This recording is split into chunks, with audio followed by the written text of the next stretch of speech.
there is a crime scene right outside the courthouse. Out of West Medford as police continue to investigate a drive-by shooting. It's just another incident in a long history of criminal activity in their area. We talked to a bunch of locals and clients of ours who we've shown places all over Southern Oregon, and we've gotten feedback from both groups about the worst neighborhoods in Medford, because I know that you were wondering if all those Medford comments are true and how bad these neighborhoods really are and what gives them their reputation, and you'll see. Actually, you're looking at one of the 5 neighborhoods right now, and it's the one most people said they would never live in, even if someone gave them a house. And that's because it's irresponsible for destroying a large part of Southern Oregon, but we'll get to that later. But first, we need to tell you that this information and this list is not our own opinions, okay? The information on this video is from public sources that you can find on the internet, as well as interviews that we've done with locals that you can also find on this channel, okay? And the conversations also that we've had with current clients as we've shown them all over Southern Oregon. As a real estate professional, we can't steer anyone to or away from a certain neighborhood, but I can share, or we can share, public information and what other people think are the worst neighborhoods, along with some extra information and personal experiences. So that's what we're doing here. Let's do it. So we are in the Hawthorne Park neighborhood, and this is one that probably the number one on the list, like we just said, because it is in an area that used to be actually really, really pretty, okay? And what I mean by that is, you can see behind us here, that's called Bear Creek, okay? And Bear Creek was beautiful for a long time, and then it kind of became overran with homeless. And there are a lot of homeless people that utilize this pathway that we're on right now, which is called the Greenway, have utilized this as really like a corridor for transporting themselves from one side of the valley to the other, because this thing extends from Ashland all the way eventually to Grants Pass, but right now it currently goes Ashland to Central Point. Anyways, that's a conversation for another video, but the deal is it's a corridor, right? And so a lot of homeless activity goes on here, and that creek, which used to be beautiful, full of salmon and all sorts of stuff, has turned into not so beautiful, as you can see. So that's one of the big things. And another issue that has happened here as a result of all the homeless activity going on and camping and stuff in the Greenway is the fires. All right, so one of the biggest and most devastating wildfires in the history of Southern Oregon, and even in the history of Oregon, burned over 2,000 homes. It's called the Alameda Fire, and it was started on the Greenway. And I don't know whether it was ever confirmed or not, but I know it was suspected that it was caused by a homeless person who started a fire, and it spread, and the wind was just right, and it burned over 2,000 homes. I looked down, and all I saw was this wall of flame terror. And officials estimate that the Alameda Fire destroyed more than 2,300 homes. Deputies arrested the man here you see here. That's Michael Bakella. They say he was lighting a fire behind someone's house in Phoenix, Oregon, where the Alameda Fire has done extensive damage. Quite an issue and quite a sad story, because it really destroyed an area that was absolutely beautiful. So one of the things that led to a lot of the homeless population and what many people are calling a homeless crisis in Southern Oregon was the drugs. And Oregon went ahead and legalized the possession of all drugs. So that essentially made it next to impossible for law enforcement to do any sort of enforcing of the law when there was no law to enforce related to drugs. So what do you think about that? Yeah, that was definitely a big issue here, and I do believe that because that happened, we're seeing some of the effects. Not that drugs will ever disappear entirely, but when you're just able to do whatever the heck you want, it sure makes it a lot harder to enforce something. Right. Good news though, we do know that was reversed as of recent, so hopefully because of those changes, we see this area clear up a little bit. Yeah, what they're actually calling is a recriminalization of the drugs. So what they'll end up doing, and this is another conversation, but the long and the short of it is people that are caught with drugs are going to be given an opportunity to either go to treatment or go to jail, and that's going to be what they get. So we'll see how that happens or how that all goes, but the idea is that it should make things a lot better, but we'll see. Something else in this neighborhood that it really struggles with is littering. A lot of trash all over the place. And it's really a shame, because this is what we're walking through right now is Hawthorne Park, which It's what this neighborhood is named after, but the neighborhood that we're really talking about expands quite a ways to the south and all the way to the north, and it's really a lot of just the area that borders the Greenway. And so it's a pretty big problem, but the nice thing about it is that there's really not that many homes in this area, so it's pretty much just like a lot more business, it's a lot more commercial type stuff going on, and even some industrial, that type of stuff. So not as many homes in this neighborhood per se, but it is one that still, this is high on the list of places that probably not going to want to check out. So Hawthorne Park used to be the community pool, used to be a thriving area. The city has done a lot to try to improve it. This whole splash pad and playground they just put in is all really nice. But again, like very underutilized because the rest of the park is just, got a lot of homeless activity going on in it and makes it pretty undesirable. So that ultimately is why this area finds itself on this list, is because it's not very desirable to have all that homeless activity, the drugs and all those sorts of things. It doesn't really do a whole lot of good things for your property values, right? So that's why it's on this list, despite having, nice areas like this park and splash pad and all that. So we're going to go ahead on to the next one, and we'll catch you there. Medford police are searching for a male suspect who they say shot and killed a man. I was sitting in my room and I heard a loud pop. Gang members are behind a rash of graffiti found in a neighborhood near downtown. Well, welcome to neighborhood number 2. Okay, we are here in downtown Medford, and as you can see from the places around us here, there is not a whole lot of great stuff going on here. Okay, homes, this is kind of the issue that we see a lot in this neighborhood, is homes here that have graffiti like this, that are boarded up, not in the best of shape, and all sorts of issues like that. So we're gonna go ahead and explore a little bit more of this area. What do you think of this area? Yeah, if you're looking for a steal of a deal in the low 200,000s, this is the area. Unfortunately, it comes with some things that might not be the best overall. Let's put a positive spin on this. If you're an investor and you're looking for a place to flip a house, you can find some really, really phenomenal deals in this part of Medford. Let's go check out the rest of downtown Medford and you'll see what we're talking about. Okay, so we are going down Hawley Street here in downtown Medford. And just to show you kind of a better picture of what this entire neighborhood is like, there are some really, cool little spots. Like you see, some of these houses have been restored and all that kind of stuff, and actually look pretty nice. We're gonna turn left here.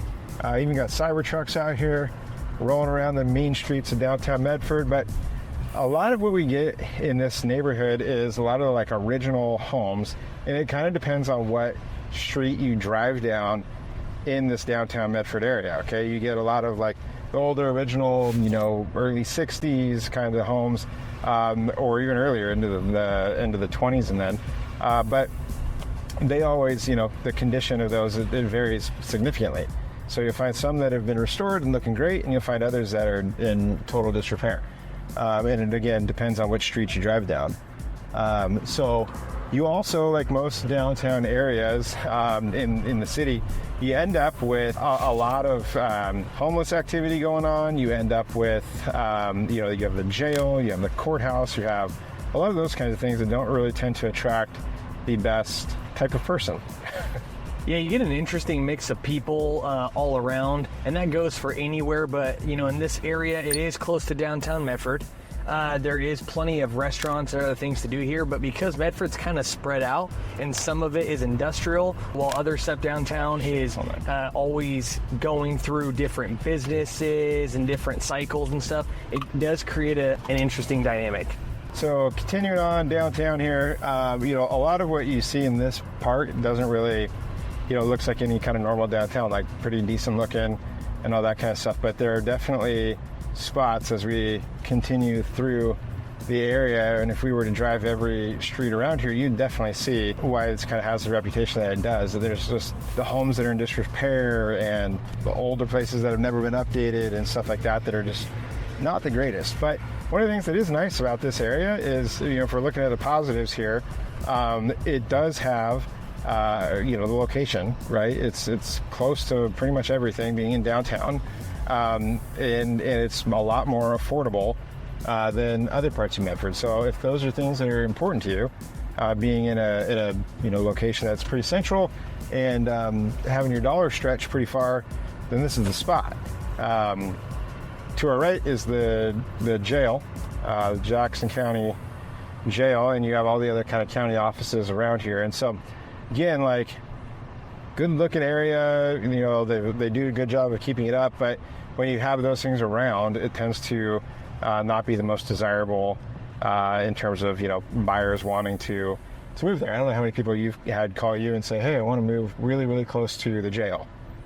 Yeah, I never have, personally. Never. Me neither. And part of what makes this area specifically unique, too, is that downtown Medford's very spread out, and while there is some cool restaurants and some different industrial buildings and different companies, it's almost too spread out in a way to where some of it's run down while other parts of it's very nice. So it creates a very odd dynamic overall. Yeah, and so we're going to reconnect back into Holly. I wanted to just take that little detour to show you guys that area around all the park and the jail. But you can see, nice apartments here that have gone in, a lot of good developing, like a lot of these, newer buildings and stuff, and updated buildings. So the city has done a really good job of promoting like good development here, but there's just, these parts that are kind of a little bit further out from here, as you'll see, that have not had that updating. But the hope here is that we'll end up seeing an area that is similar to some of the parts of Portland that have been completely updated, like Southeast Portland and stuff that look really, really nice now. And with all these like older historic homes, there's parts of Eugene that are the same, and in a lot of other cities, where the older homes have been restored and are now very, sought after neighborhoods. So that is what a lot of people are hoping, and you can see that a lot of these homes that we've driven by are actually well on their way to becoming that. So we'll keep our fingers crossed, and we will move along to our third neighborhood. So we're here in the heart of West Medford on Main and Columbus, all right? And so take you through a little stretch here to show you what this part looks like, and we'll wander around and show you some of the other parts as well. But again, like the main stuff why this neighborhood kind of has the reputation it does is because you can see like a lot of the original homes.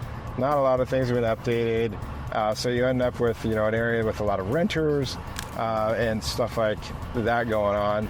So I've picked on West Medford in a few of the videos in the past, and taken a little bit of heat for it in the comments.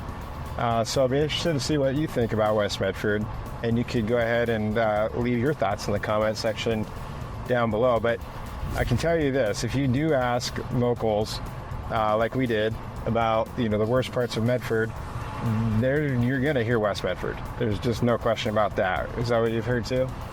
Yeah, 100%. And growing up here my entire life, again, this is not our opinion. This is the opinion of people that we know, people that we've grown up with, and then other local people in this area. It is a very common answer when people ask which areas are the roughest per se. West Medford gets brought up a lot in the conversation.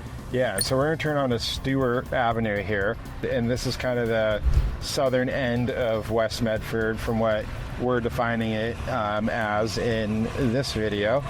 But you can see, as we go through, there's shops and all that kind of stuff, but get back into the residential area here. We'll turn on Plum Street, and you'll see, more of what the homes are looking like in this neighborhood. To be positive about the West Medford area, the things that we hear positively about it is that it is affordable, right? So you do get, first-time home buyers and stuff like that come in here and find some good deals. You get investors who come in here and flip houses and stuff like that. So it's definitely has that going for it. A lot of good opportunity for those types of things to make some money, or to find yourself a brand new home for a first-time home buyer.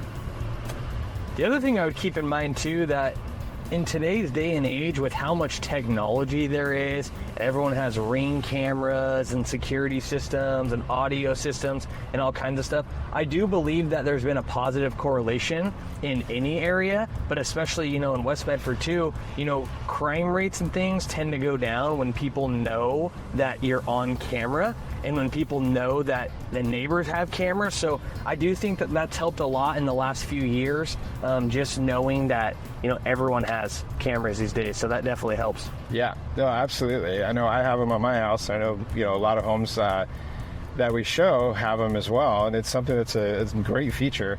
But one of the things that you actually, you know, if you look up the crime data in Southern Oregon, whether it's Medford or Grants Pass or Ashland or anywhere else, a lot of the crime that we get here is predominantly property crime, and that's related kind of more to it being a rural area in general. Is that you end up with more property crime like trespassing or theft, things like that, more so than the violent crime that people think of. I mean, there's definitely been like a fair share of violent crime here, just like anywhere else, but relative to, you know, many other areas, like the violent crime from the data that I've seen isn't as bad. It's definitely not as common as the property crimes.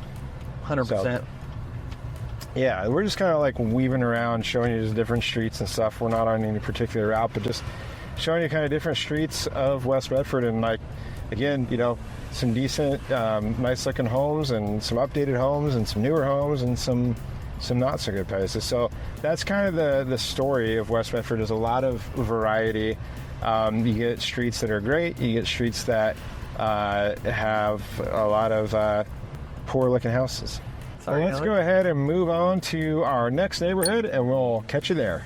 Welcome to our next neighborhood, which is the Beatty Street neighborhood here in Medford. We're pretty close to the downtown area, and as you can see around us, this area is known for just being pretty neglected. It's kind of in no man's land, right between Central and Riverside, two of the main streets, and just kind of a lot of like nothing going on. A lot of commercial stuff, a lot of you know, businesses and kind of some industrial type things going on here as well.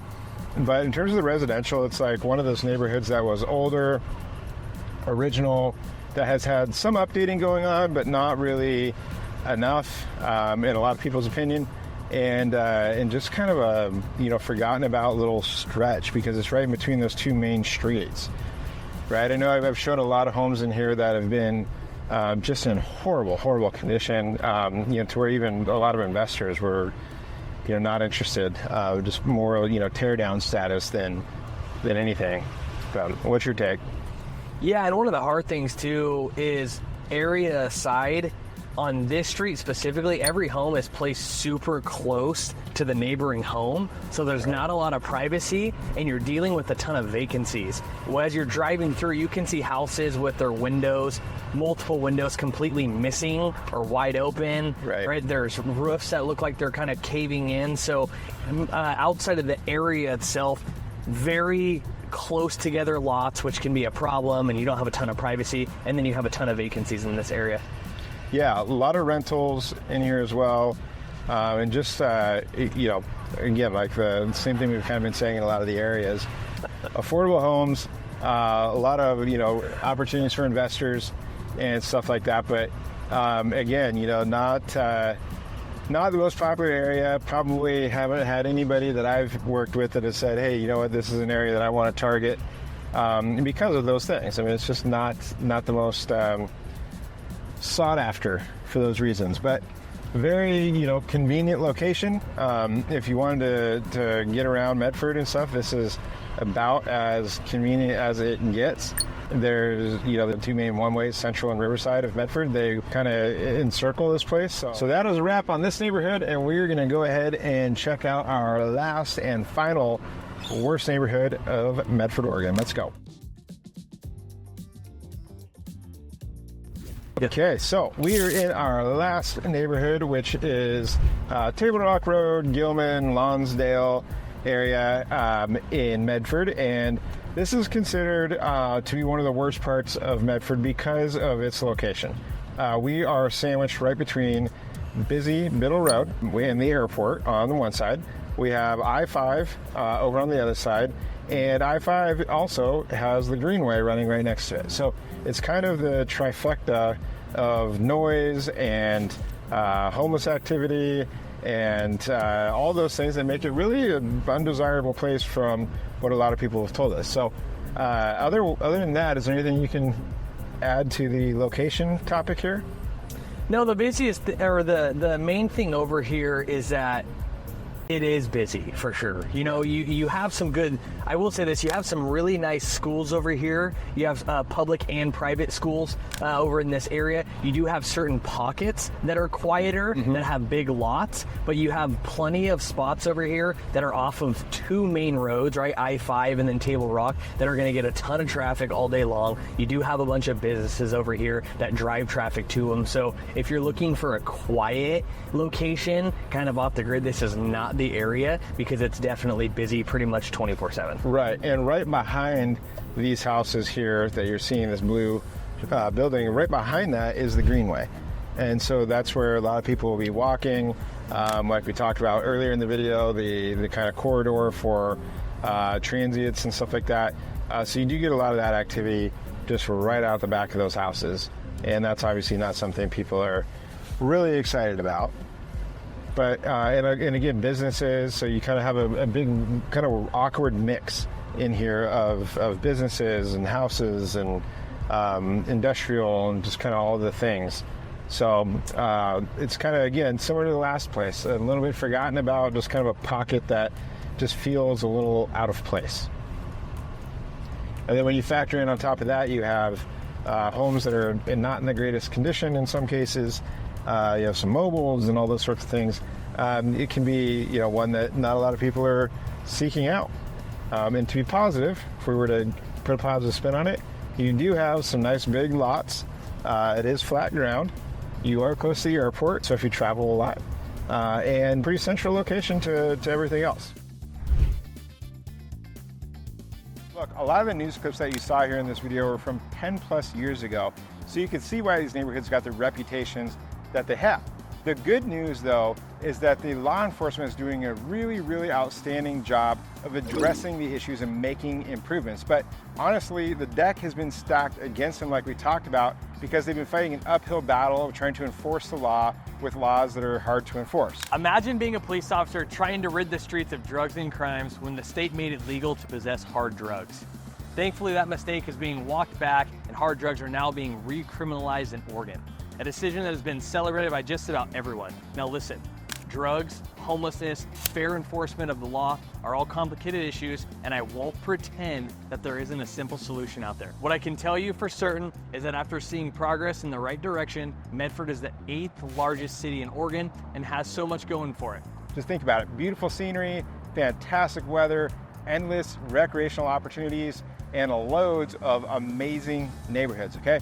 I'm pretty confident that there will be a day in the not so distant future when we're looking back at some of these neighborhoods that we reviewed on this list today, and we find them on a different list about the nicest neighborhoods of Southern Oregon. I'll definitely be looking forward to that, and so you don't miss out on that video, why don't you go ahead and click on that subscribe button right now. Now, if you want to see the other side of the coin, check out this video right here, where we're going to show you the best neighborhoods of Southern Oregon. And as always, you can call or text us directly at the number below if there's anything we can do to help you learn, buy, or list real estate. I'm Brian Simmons with the Buying Southern Oregon Real Estate team. And I'm Josh Berber with the Buying Southern Oregon Real Estate team. We'll see you on the next video.